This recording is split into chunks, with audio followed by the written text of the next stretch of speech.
Ito ay may peanut. Yan yung peanut na ano. Blender ko siya. Hintayin lang natin lumapot. Ito yung sauce ng fresh lumpia. Lumpiang gulay. Ito yung gulay. Ang nilagay ko dyan ay carrots, sweet potato, and yung mga cabbage. Hindi ko na siya nalagyan ng green, yung ano yun, na green peas. Hindi, yung sitaw. Kasi wala akong makita. And ayaw nilang kumain nun. So, mga bata. So, ayan lang. And then ready na yung crepe natin. Ayan yung wrapper ng lumpia. So, hintayin na lang natin yung sauce na. Hintayin natin lumapot. Kaya siya ganyan kasi yung sa peanut. Kasi blender ko siya. Hindi ako naglagay ng peanut butter.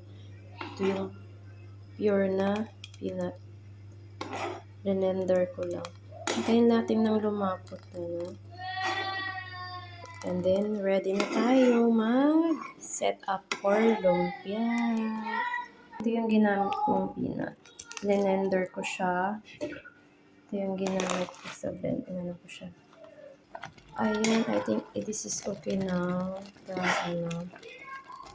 Wow. Gusto ko kasi yung ganito, yung may malalasan akong peanut na ano. Okay na ata ito. Ito yung sauce. Okay na siya. Ayun guys, ipapalit na natin ay yung ingredients. Ayan. Ilagay natin isa. Yung sauce. And the crepe. And this one. Ipabalot na natin siya dyan. And after ito. Ayan na siya. Ayan siya. Ganyan. And then, ang sauce natin. Whoop. Yay!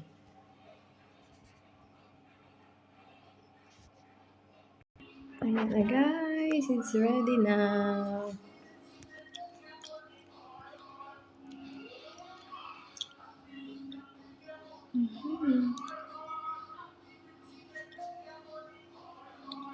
Fresh lumpia, gulay. Solved na naman ang cravings.